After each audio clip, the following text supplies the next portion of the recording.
I promise it's not personal, UD, that we keep playing like these highlights. highlights We got. It's just because Denver's been busy lately. So all the highlights we got at ESPN.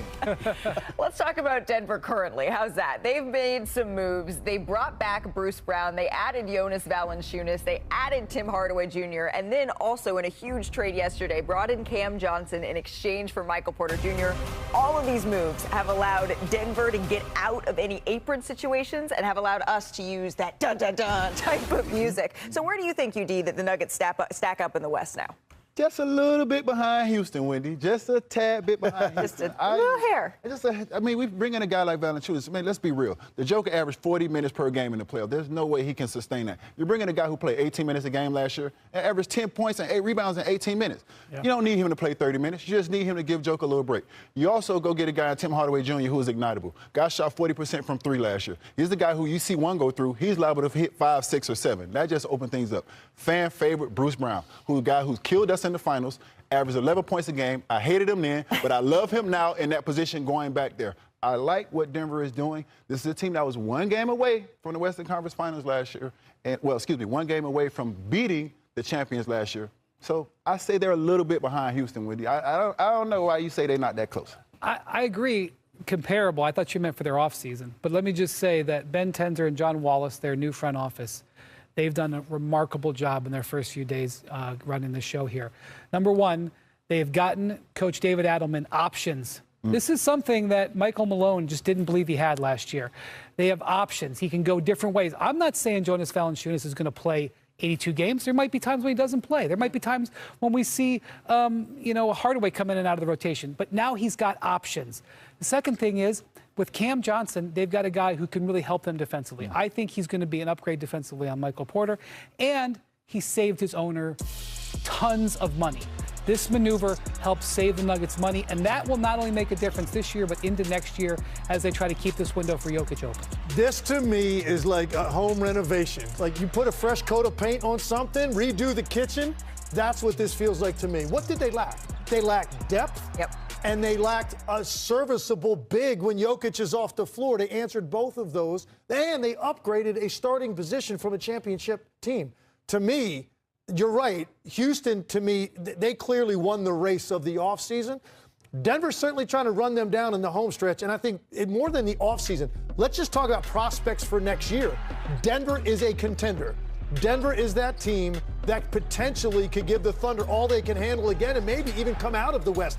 That's how much I like what they've done to give them additional depth. That team looked completely gassed at the end of the year. This answers a lot of that. Led the league in starter minutes last season, and you could just tell that took a toll on this team by the very end, because we put nothing past Nikola Jokić at this point, and even at the end, he looked tired. This is not a player that ever shows fatigue, and he said it after they were eliminated last year. Clearly, we're not a championship caliber team. I gotta say, these moves have me rethinking that, even in a very crowded Western Conference. In the East, however, there are many more.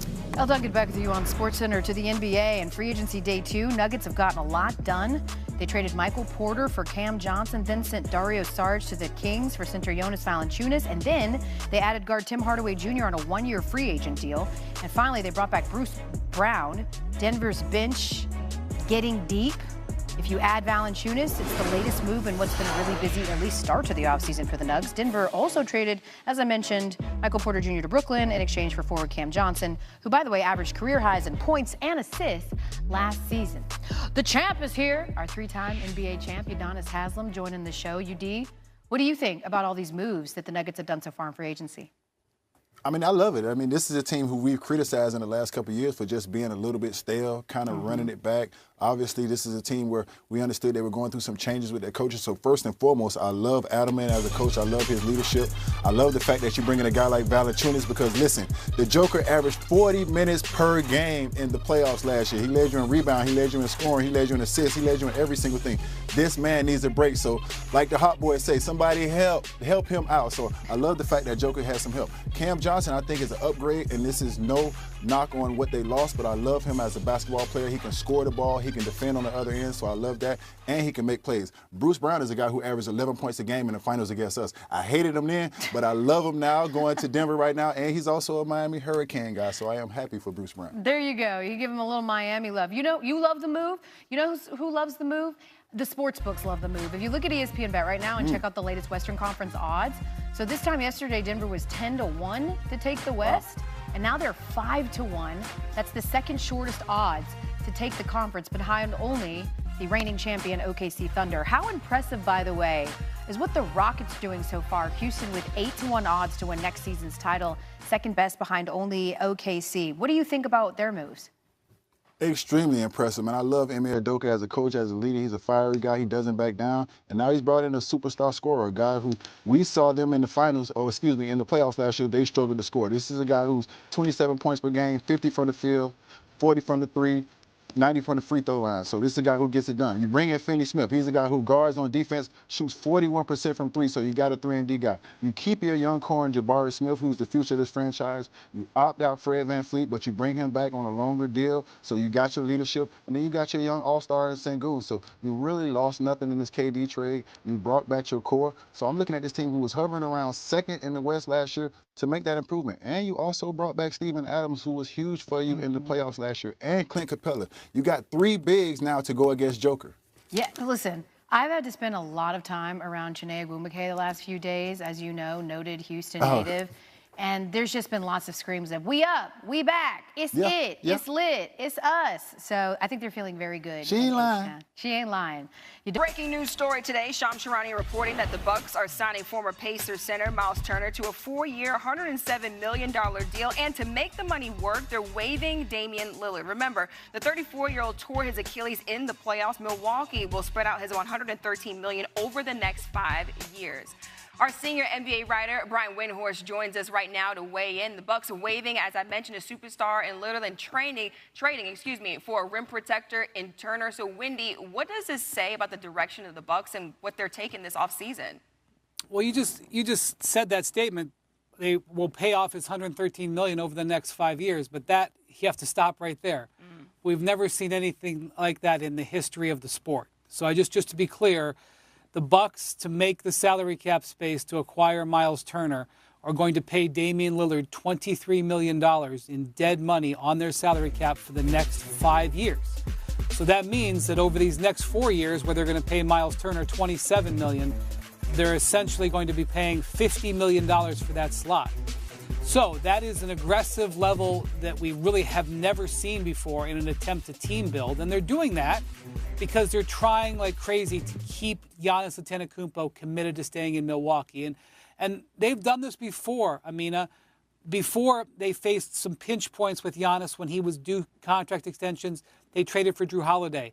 That happened a couple years later. They traded for Dame Lillard. 2 more years later, they're concerned about Giannis's commitment. They make this trade, which is really, they already have traded away all their draft picks. This is just really mortgaging out their salary cap. So it is a very aggressive move, but I do believe that Giannis is looking for reasons to stay in Milwaukee, and they gave him a golden one, giving him a center that is younger than Brook Lopez and that he will be able to pair very well with, who can stretch the floor. Look, you said it right there, that Giannis is looking for a reason to stay in Milwaukee. However, Wendy, will it be enough to keep him in Milwaukee with all the rumors we're hearing about Giannis Antetokounmpo maybe going elsewhere? Well, Giannis has never said that he wanted to leave. And the reason that there's been rumors is because rival teams had been watching what the Bucks had and believing that the Bucks couldn't upgrade their roster, because quite frankly, no one could ever fathom taking $113 million and putting it dead money on your books. It's just not something anybody would ever see. And so teams were forecasting that the Bucks were not going to be able to upgrade this roster. They did not forecast this. So I don't think it came out of Giannis sending signals he wanted to leave. If anything, like I said, Giannis has been sending signals he's looking to try to figure out how to stay. Well, let's get to the Pacers side of things. Our Shams Charania reporting today that Turner made it known that he wished to remain in Indiana, which is quite interesting when you take a look at everything that's going on. What does losing their longest tenured player mean for the Pacers? Well, this is their franchise center, and he was a key member of their run to the finals. And I know that he didn't play offensively well in the latter stages of their playoff run, but he's a core player for them. And, you know, this number, $27 million per year, is not out of line for a center of his quality. It's a little bit high, but Naz Reid of the Minnesota Timberwolves just signed for $25 million a year. So this number isn't high. The issue, Amina, is that this Bucks or if the Pacers had matched this offer, they would have gone significantly into the luxury tax, something they haven't done in 20 years. And I do believe if Tyrese Halliburton had not become injured and would have missed this season, the Pacers probably would have been willing to go to this level. But clearly they got to a point where they weren't willing to go. And it's very difficult for them to replace a player of his quality. He's obviously been their center for a decade. So this was really a monetary-based decision. And look, in Indiana, they're an organization that has limited resources. They haven't paid the tax in 20 years for a reason. They've had to build their team around some of the advantages that other deeper-pocketed organizations have. And this is where the reality of their situation has really come to bite. Meanwhile, the Lakers have been quiet.